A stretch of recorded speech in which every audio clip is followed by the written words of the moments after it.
You've been skipping breakfast, pushing through the hunger, watching the clock tick past 16, 17, 18 hours.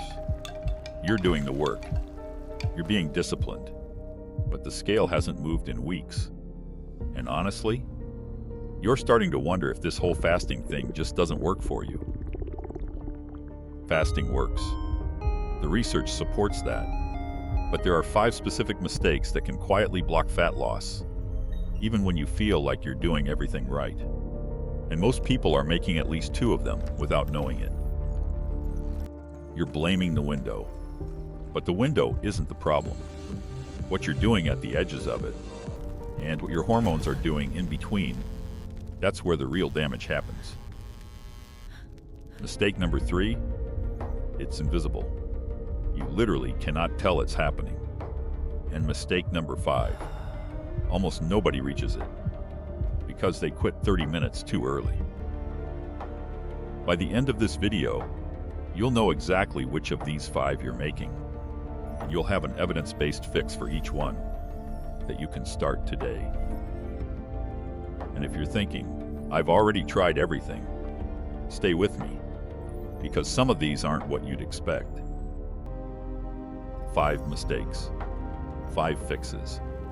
Let me show you what the timeline actually shows. You fast for 20 hours. You feel great. Then you break your fast with white bread, fruit juice, or a big bowl of pasta.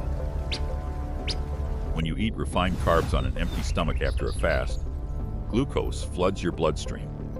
Your pancreas responds with a surge of insulin. Insulin doesn't negotiate. It shifts your body from burning to storing. Immediately, a 2018 RCT led by Dr.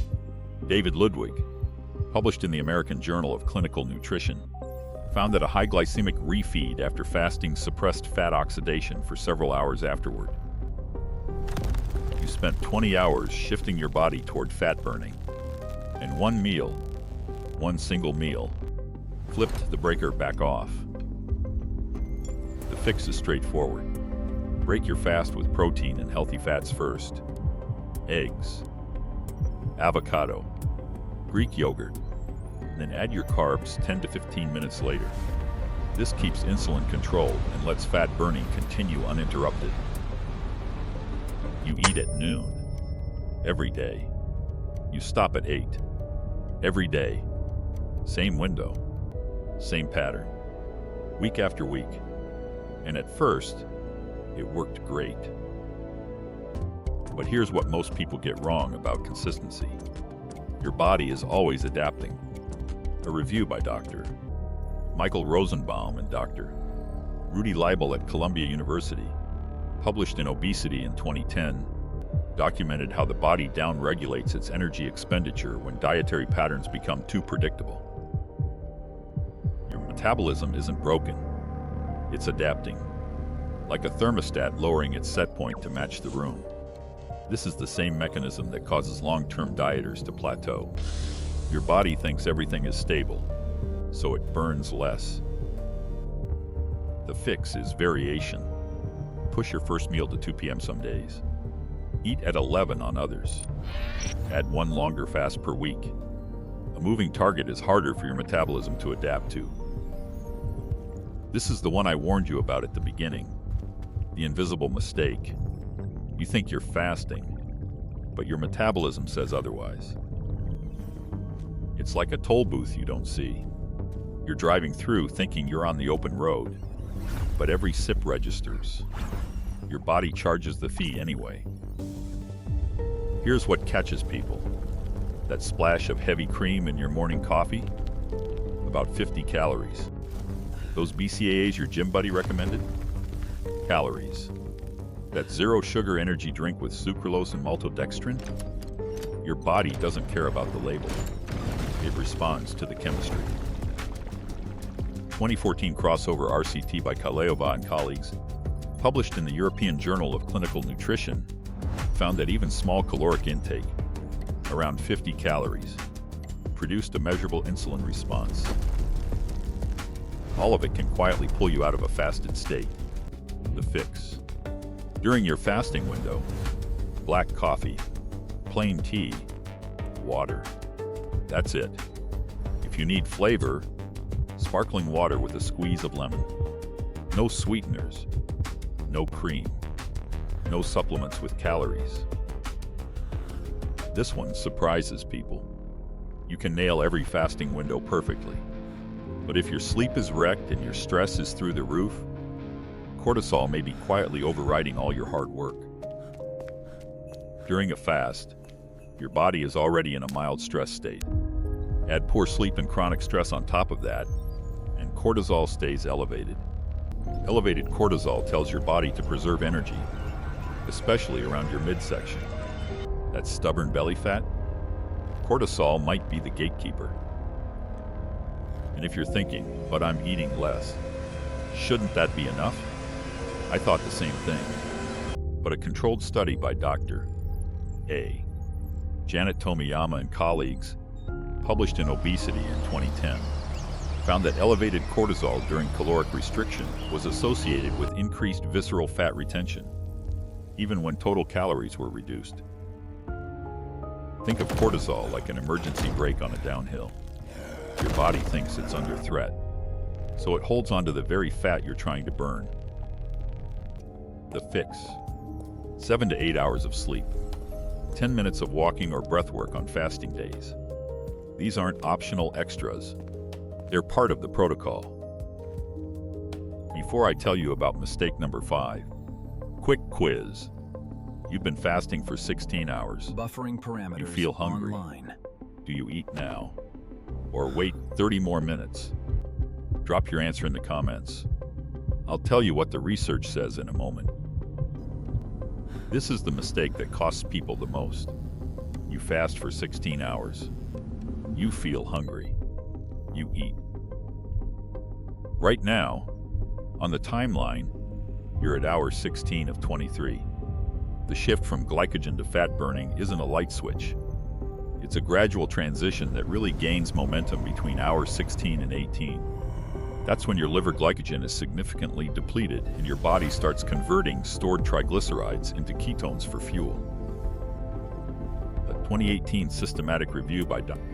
Stephen Anton and colleagues, published in Obesity Reviews, indicates that fat oxidation rates increase significantly beyond the 16-hour mark.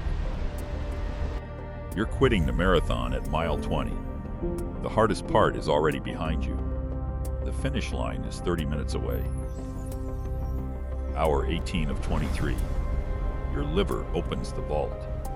Stored triglycerides become your primary fuel. Ketone production begins to rise.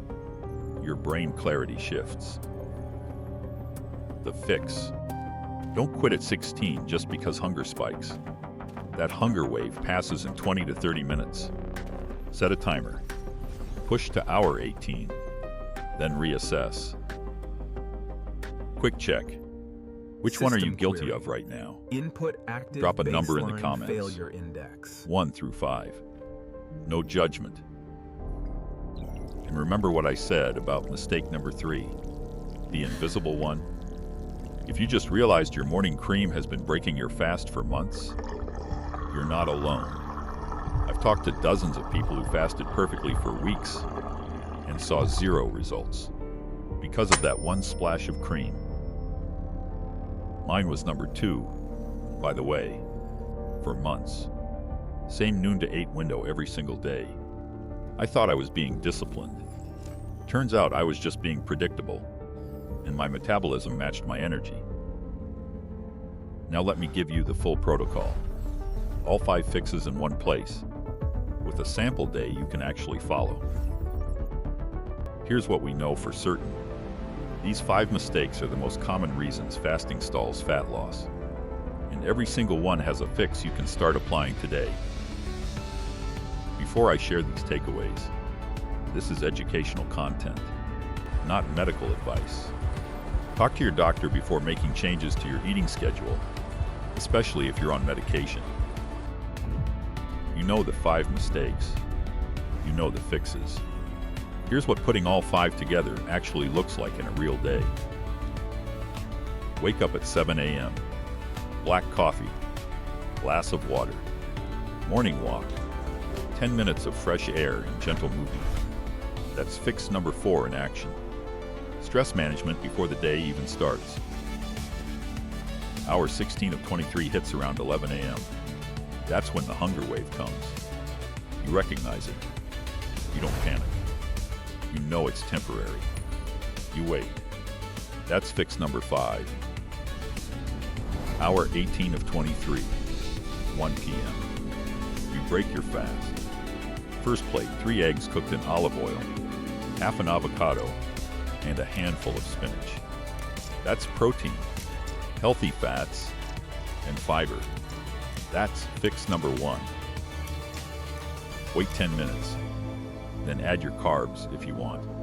A small sweet potato, half a cup of rice, or a piece of fruit. Second meal around 5 or 6 p.m. Protein forward again. Chicken breast, salmon, or lentils. Add roasted vegetables and a drizzle of olive oil. Stop eating by 7 p.m. Tomorrow, shift the window. Maybe push your first meal to 2 p.m. instead. Keep the body guessing. That's fix number 2. And throughout the day, black coffee and water only when you're fasting. Fix number 3. Now, this is a framework, not a prescription. Your results will depend on your starting point, your activity level, your sleep quality, and your overall diet. Some people thrive on a shorter eating window. Others do better with longer ones. Research suggests individual variation plays a significant role in how each person responds to fasting protocols. Listen to your body. I'll be honest with you. Mistake number 2, the adaptation trap. That was mine. I did 16-8 for 4 months straight. Same hours every day. Same meals. And my results just flatlined. The week I started varying things, shifting my window, adding 1 longer fast, my energy came back, and the scale started moving again. But there's a 6th factor the research is only now catching up to. You can fix all 5 of these mistakes and still hit a wall, because there's a hormonal element that overrides everything. Recent research is showing that what happens to your fat cells during sleep while you're fasting may be just as important as the fast itself. The studies are surprising, and they change the entire equation. That video drops this Friday. If you want to see it, and I think you really should, hit subscribe and tap the bell right now so you don't miss it. And if you dropped your mistake number in the comments, 1 through 5, I'll pin a reply with the specific fix for your situation. I respond to every comment in the first 48 hours. See you next video.